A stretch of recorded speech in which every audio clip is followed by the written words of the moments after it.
اس وقت کچھ بھی نہیں ہے یہاں. تو میں وکلا کے اوپر بھی آج ان کا شکریہ ادا کرنے کے بعد میں امید لگاتا ہوں کہ آپ اپنا رول پلے کریں گے.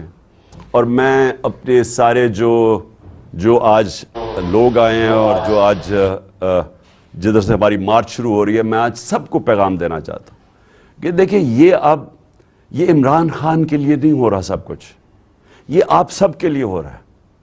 یہ اس ملک کے مستقبل کی جنگ ہے. یہ اس قوم نے جیتنی ہے.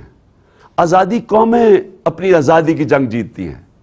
عمران خان تو میں تو کوشش ہی کر سکتا ہوں، لیکن آپ سب نے اس میں شرکت کرنی ہے، کیونکہ مستقبل آپ کا ہے اور آپ کے بچوں کا ہے.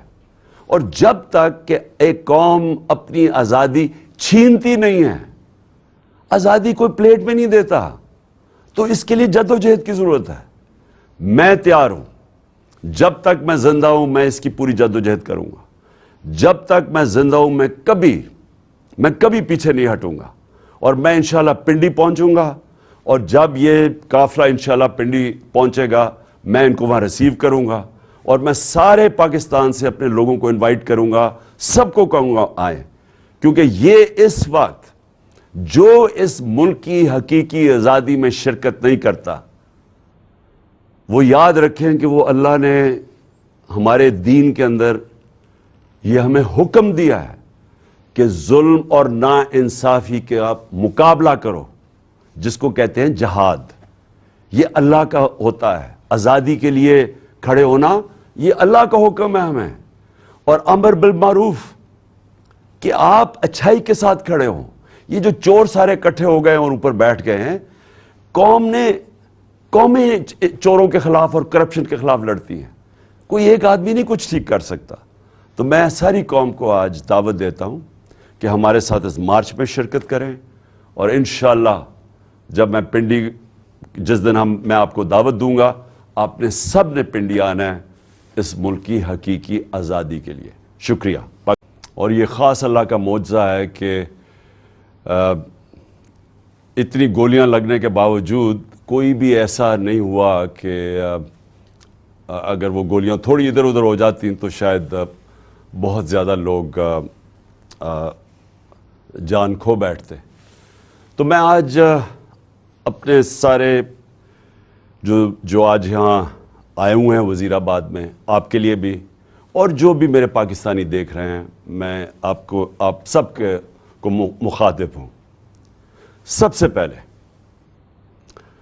یہ جو حادثہ ہوا، یہ جو حادثہ نہیں، یہ جو پلان کر کے مجھے قتل کرنے کی کوشش کی گئی، میں پھر پہلے واضح کر دوں کہ یہ سپٹمبر میں پلان بنا تھا. سپٹمبر میں پلان بنا تھا. 24 سپٹمبر کو اس پلان کا میں نے پبلک جلسے کے اندر میں نے یہ بتایا کہ یہ پلان بنا ہے. میرے خیال میں جلسہ رحیمی اور خان تھا کہ یہ کس طرح دینی انتہا پسند کے اوپر ڈالیں گے. پلان بنا تھا ایجنسی، یہ جو جنرل فیصل اس نے، اور یہ جو دو نون لیگ کے جو قاتل ہیں، ماڈل ٹاؤن میں انہوں نے قتل کیے لوگوں کو، دن دہاڑے قتل کیے لوگوں کو، گولیاں مروائیں پولیس سے. شہباز شریف نے ایکسٹرا جوڈیشل کلنگ، پولیس مقابلے میں لوگ مارے، اس کی ہیومن رائٹس نے اس کے اوپر پوری رپورٹ دی ہوئی ہے. رانا ثناء اللہ کے اوپر جو 18 قتل ہیں یہ عابد شریف کے باپ نے کہا ہوا ہے. تو یہ قاتل ہیں. انہوں نے مل گئے یہ جنرل فیصل کے ساتھ، انہوں نے یہ پلان کیا. پلان کیوں کیا؟ کہ اگر دینی انتہا پسند مارے گا تو ان کے اوپر سے ساری ذمہ داری اٹھ جائے گی. اس کا مطلب کہ عمران خان نے لوگوں کو کوئی توہین مذہب کیا، کوئی اس نے توہین رسالت خدا نخواستہ کی، اس کی وجہ سے یہ ایک اشتعال میں آ کے ایک دینی انتہا پسند نے قتل کیا. یہ سارا پلان تھا. ہمیں پتہ تھا. میں نے 2 جلسوں میں پبلک کو بتایا کہ یہ پلان بنا رہے ہیں، اور یہ پلان پھر وزیر آباد میں سامنے آیا. اور یہ جس لڑکے نے گولیاں چلائی، ایک دم کور اپ شروع ہو گیا کہ جی بس وہ ایک دینی انتہا پسند تھا اور وہ اذان نہیں تھی، اور یہ اور سارا جو مذاق کیا گیا وہ بھی کور اپ تھا. پیچھے یہ بیٹھے ہوئے تھے جو پورے کنٹرول کر رہے تھے کہ نیریٹو کیا ہوگا. اور پھر جب یہ ہمیں پتہ تھا کیونکہ مجھے تو پتا تھا پہلے ایک دفعہ ادھر سے گولیاں آئیں پھر دوسری طرف سے آئیں. یہ بھی کہا گیا کہ نہیں جی یہ تو صرف ایک, اور وہ کہتا ہے اگر کسی کو شک ہونا چاہیے تو وہ جب خود کہتا ہے کہ جی میں اکیلے نے کیا ہے, تو ادھر سے بھی پتہ چل جانا چاہیے کہ پیچھے سے اس کو طوطے کو پڑھایا جا رہا تھا. اور اب جب فورینزک ہوا ہے اس کنٹینر کا تو واضح ہو گیا کہ 2 مختلف قسم کی گولیاں استعمال ہوئی, یعنی 2 شوٹر تھے. تو جو سارا ان کا پلان بنا ہوا تھا کہ سلمان تاثیر کا قتل ہوا, دینین انتہا پسند نے کیا, وہ سارا وہ ختم ہو گیا. اب دوسری چیز کہ آج میں خاص طور پہ ایک تو ابتسام کو, جو ماشاءاللہ ایک ہیرو ہے, کیونکہ میں نے جب اس کی فوٹیج دیکھی کہ ایک عام آدمی دیکھ رہا بندوق اس کے ہاتھ میں ہے اور اس کے باوجود وہ پکڑ رہا ہے, میں تو پہلے اس کو سلام کرنا چاہتا ہوں کہ ہمارے نوجوانوں میں اس طرح کا جذبہ ہے. یعنی ایسے ہمارے نوجوان ہیں جو کہ اپنی جان خطرے میں ڈال کے اور وہ بچانے کی کوشش کر رہے تھے. مجھے تو میں تو اس کو اب میں کیا کہوں گے, شکر ہے, میں تو اس کی والدہ کا بھی شکریہ ادا کیا کہ آپ نے ایسے اپنے بیٹے کو تربیت کی ہے. دوسرا جو سب سے بڑی ٹریجڈی تھی وہ معظم شہید کی تھی, اور وہ ہم سب سے دیکھی نہیں گئی وہ تصویریں کہ 3 بچے اس کے بیٹھے ہوئے ہیں اور باپ کو جگانے کی کوشش کر رہے ہیں. اور میں پھر سے کہہ رہا ہوں کہ ہم انشاءاللہ پوری ذمہ داری ان بچوں کی ساری زندگی تک لیں گے. اب میں اپنی ساری قوم سے جو 2-3 آج باتیں کرنا چاہتا ہوں.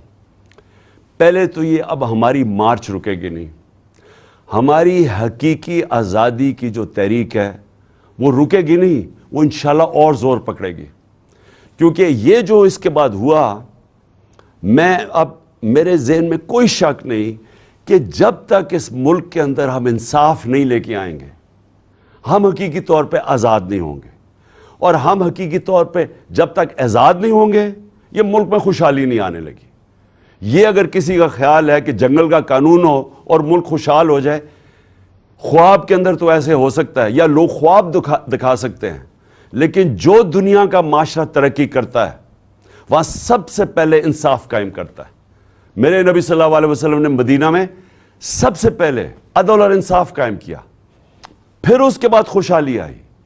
عدل اور انصاف انسانوں کو آزاد کرتا ہے, طاقتور کو قانون کے نیچے لے کے آتا ہے. اور کیا ہوا اس کے بعد, جو مجھے پتہ ہے, یہ میجر جنرل فیصل اس کے پیچھے تھا. مجھے پتہ ہے کہ جب سے میجر جنرل فیصل آیا اور ساتھ اس کے فہیم آیا ہے, انہوں نے تب سے ہمیں اس طرح دہشت گردوں کی طرح انہوں نے ہمارے اوپر ظلم کیا. یہ ہمیں پتہ ہے ان کی بیک گراؤنڈ کیا ہے. بلوچستان میں انہوں نے دہشت گردوں کو کہتے تھے جی بڑا یہ تکڑے ہیں. اللہ معافی دے کہ اگر یہ اس طرح کے لوگ ہیں, دہشت گردی کم نہیں ہوگی, ان کے حرکتوں سے دہشت گردی بڑھے گی. جو ہمارے سے انہوں نے کیا ہے, جو صحافیوں سے کیا ہے, جو ارشد شریف سے انہوں نے کیا ہے. ارشد شریف کی مجھے پتہ ہے, ارشد شریف جب مجھے کہہ رہا تھا کون کون اس کو دھمکیاں دے رہا تھا, جو ملک سے باہر گیا ہے, اور ارشد شریف میں بعد میں بات کروں گا. اس سے پہلے اعظم سواتی سے جو انہوں نے کیا, یہ جب سے یہ آیا ہے میجر جنرل فیصل, تب سے صحافیوں کو, سوشل میڈیا کو, ٹی وی چینلز کو دھمکیاں کہ جی عمران خان کی پروجیکشن نہیں کرنی. اور تب سے انہوں نے فیصلہ کیا کہ یہ اب ہمیں جس طرح دہشت گردوں کو خوف دلاتے ہیں, دہشت دلاتے ہیں, وہ انہوں نے ہمارے ساتھ کیا. یہ جو ایف آئی آر رجسٹر نہیں ہو رہی, میں پاکستان کا ایکس پرائم منسٹر ہوں, میں سب سے بڑی پارٹی کا سربراہ ہوں, میں اپنی ایف آئی آر رجسٹر نہیں کر سکا کیونکہ میجر جنرل فیصل کا نام آ گیا. یہ کوئی ایسا آدمی ہے جس کے اوپر پاکستان کے قانون نہیں لگتے ہیں. اور D G I S P R کہتا ہے کہ جی ہماری فوج کی توہین ہو گئی. فوج کی توہین تب ہوگی اگر فوج ایکشن نہیں لے گی. توہین تب ہوگی جب ایک ادارہ اپنے آپ کو قانون سے اوپر سمجھے گا. جب وہ یہ کرے گا کہ ایک پرائم منسٹر کا اگر ایف آئی آر رجسٹر نہیں ہوتی, میں سوال پوچھتا ہوں کہ عام آدمی کی کیا حیثیت رہے گی اس ملک میں. ایک عام آدمی سے جب کوئی ظلم کرتے ہوں گے یہ لوگ تو وہ کیا کرتا ہوگا, وہ کدھر جاتا ہوگا؟ اور یہ جب تک یہ جنگل کا قانون رہے گا یہ ملک ترقی نہیں کر سکتا.